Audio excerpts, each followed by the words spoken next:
everyone. Today on the G3 Boardroom, we are going to be talking about Abducktion, which is a duck abducting game, hence the UFO there. Sounds like more exercise than I normally like to get. Yes, that's usually.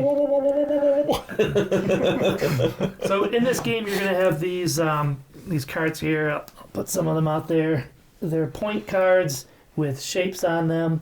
And what you're trying to do is you're trying to arrange your ducks on your player board to match these shapes. And sometimes, like with this one and the far one, you need ducks all the same color.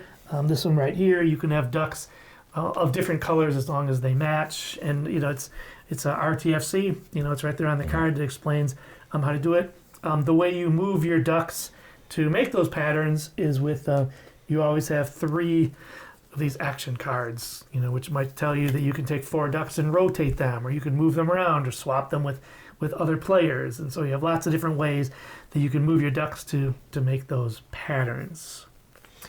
Yeah, it's a pattern matching game. I always like to talk about components. So the ducks are nice enough. They're not going to break on you. Yep, they look delicious. Yep, they look pretty tasty. Do not. We're not going to the emergency room again. The little player board you get, again, it's pretty thick cardboard. It's hard to damage, though we did manage. But for what's in the box, it's pretty good. The cards get a lot of play, so I would definitely sleeve them. Yeah. Or your card's going to get abused. They get played a lot. You normally play at least 2 cards per turn, if not all of them. So there's a lot of cycling through. But it's a pattern matching game. With that in mind, it relies a lot on luck of the draw. I do like this. Is pretty unique. Instead of just like a box or grabbing from a pile. Yeah. So it's pretty neat. And, in the playthrough we recorded, there were a lot of cards out there that required 5 things to do, and for a moment we just weren't getting 5. And it's very luck of the draw. But if you can tolerate that, it's a fun little game, and it's very fast. Yeah, there's plenty of cards to cycle out what you have. If you're not just adjusting them on the board, you could turn them in, and then there was a couple different cards. I think that was Body Snatcher. Yeah, so, and that was interesting. You said that I kept getting those gravity assist cards. He seemed to get all the Body Snatcher cards. He's like, oh. Now what's nice about the Body Snatcher cards is every time you remove a duck from your player board, all the other ducks slide down. But the Body Snatcher, you remove 3 ducks from your player board, put them in there, draw 3 new ones, and you can look at them and put them where you want to put them. So it's very helpful, to place them so you get your pattern. Right, and that's the thing is it's 90% of the time, and if you don't have that card, it's luck of the draw. It's what you get, and so yes. I've got all yellow, and I draw a pink duck. That's worthless to me. It is what it is. What's so bad about pink? Nothing, unless I only have 1. Yeah, that's not a pattern. That's true. 1. Yes, a single. Well, that would have worked for the paddling. It might. It was only worth 1 point. I was going to say, how many points did that get you? Yeah. There you go. Yeah, it's the duck poop. And how bad did you get smoked? By at least 10 points. He also got smoked. By 1 point, yes. Little teeny puff. Little smoke. This it's interesting. I always like to think whether or not you can play it with younger people. And from the pattern making thing, that would be great for younger kids. But some of these cards are a little bit tricky to understand. Yeah. Or, and some people might have problems with the spatial relationships. Just, okay, I got to use this to get it to that. If you watch our playthrough, watch my last turn, because I used 2 cards in a very odd way to get my things to where they needed to be. Yeah. I had to move pieces that weren't the pieces I wanted because you move twice with that card. Right. And so I was like, I got to get this over here, and it's only 1 space away. How do I do it? I have to move it twice. Yeah. And so for little kids coming up with those manipulations, that might be a little bit tricky. The patterns, the manipulations of the cards might be a little bit tricky. Although I do know some teachers that love this game for their kids. And in fact, I know teachers who have been introduced to this game at teacher conferences. So for some reason, this game was there, and the teachers just really enjoyed it. So there's got to be something about the pattern recognition that Teachers are an inscrutable folk. Who knows what they Well, you made the comment earlier before we even started that, you have to play them in the correct order, and it does have to make you think a couple steps ahead. Because if you don't play them in certain order, I mean, at one point you'll see in the playthrough that I kind of messed up and misread something, and I'm like, oh, crap. Yeah. So, but yeah, I mean, if it does help with that, like with the problem solving, I think, not necessarily problem solving, but at least being able to plan ahead. Yeah. So I think that would be definitely good for, And- younger students or. And flexibility, because you're planning ahead, looking for this one pattern, and then the guy right in front of you takes that pattern. So now you're starting from scratch. Yeah. And so, but it's I think it adds to some of the fun of this game. It's a quick game. Yeah. So games that rely on luck, I always say, especially competitive games, I hate to be sitting at a table for 2 hours and because of luck, I lose. And there's wasted 2 hours. A game like this, no matter how bad your luck is, this game's going to be over pretty quick, and you can start another one. Bad luck in the second game. But even when you're, you keep your cards down.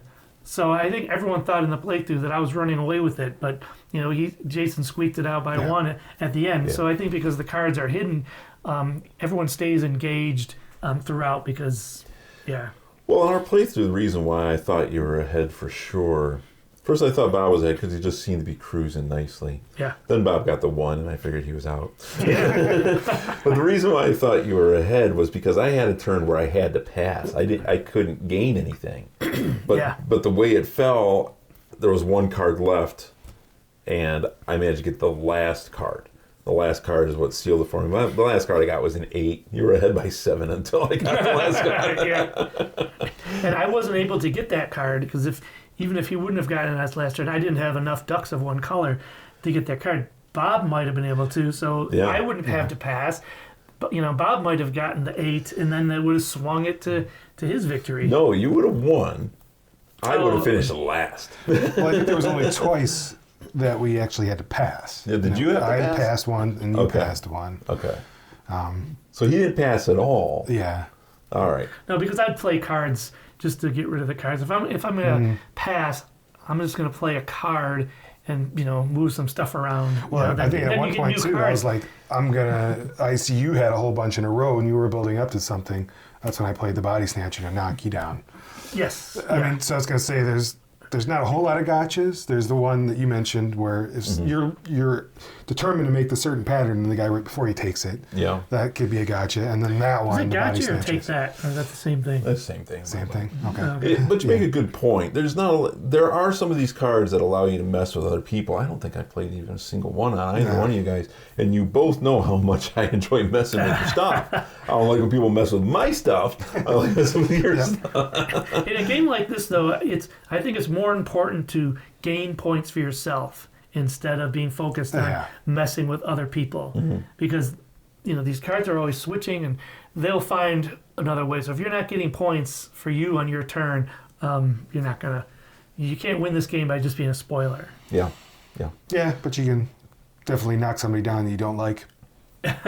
Yes, I mean it's fun to do that every once in a while, but it's not a major part. I don't feel it's a major part of this game. There's enough of it in here to have some fun with it, but it's not like the big part. Like the one time I passed, it's possible I could have made something, but I couldn't think of it in that amount of time. So I'm just like, screw it. I'm gonna hit him. It looks like he's got a lot of points. I'm gonna try to knock him down a little bit, or stall him a little. So I think you can pick up this game on Amazon for around $35. That might be a little bit steeper than I'd like to pay for a game like this. I'm not saying it wasn't fun. I enjoy the game. It's interesting. It's fun. It's short, like you said. It's delicious looking, like you had said. But 35 might be a little bit steep for what you get here. Still, it's a lot of fun, and I would probably pick it up for the $35 anyway. Just something to be aware of. I get, even though the games are dissimilar, I do get Cosmoctopus vibes off of this, and it's probably just because of the space background and the comedy of it all.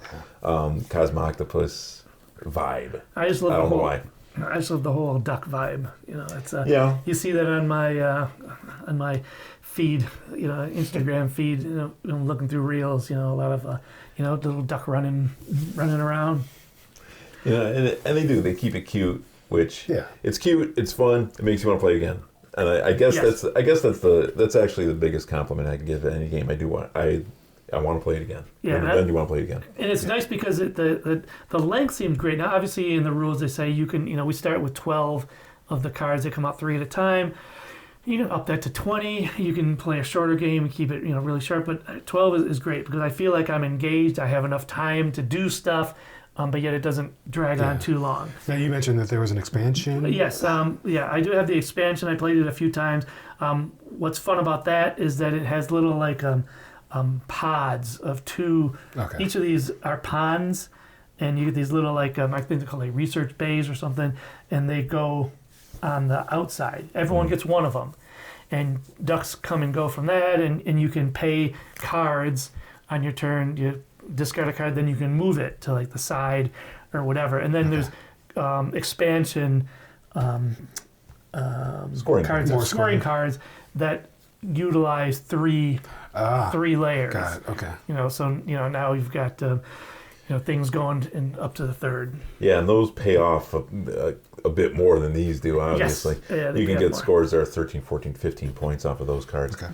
Yeah, and also with the expansion, there's another color that's introduced, which is a green duck, which is a wild. So that is, I played that before with the family, and To make it even more confusing. and it's cool when you can get 2 wilds on your board. It's that's pretty powerful. I'd have none. I'd never get a wild card.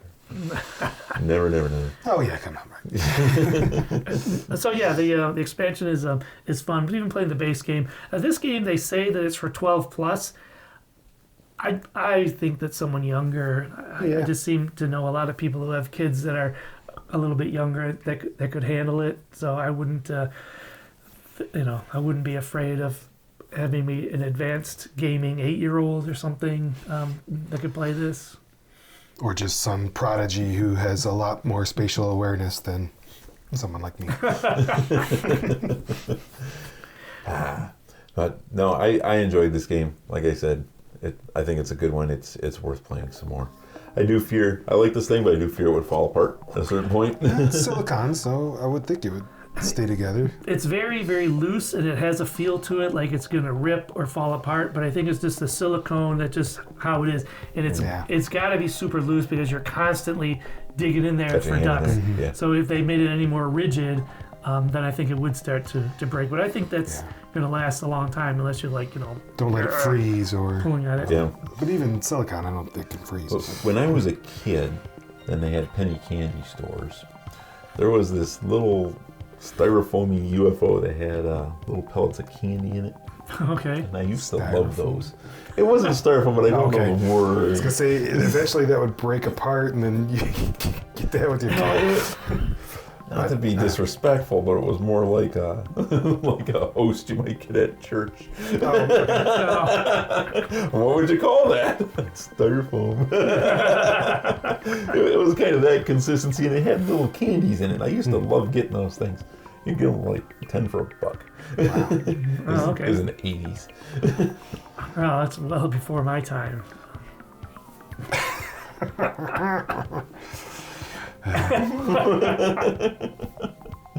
The man's arm hair is gray. Well, it's time for me to duck out of here. No more points added. No. No pun points for No pun points. that. Nope. Darn it. No, sir. Well, that's Abducktion. If you have played the game, leave us a comment. If you have any duck puns, go ahead and leave that in the comments as well. And if you enjoyed or found this review at all helpful, go ahead and leave a subscribe or a like down there. We'll see you next time.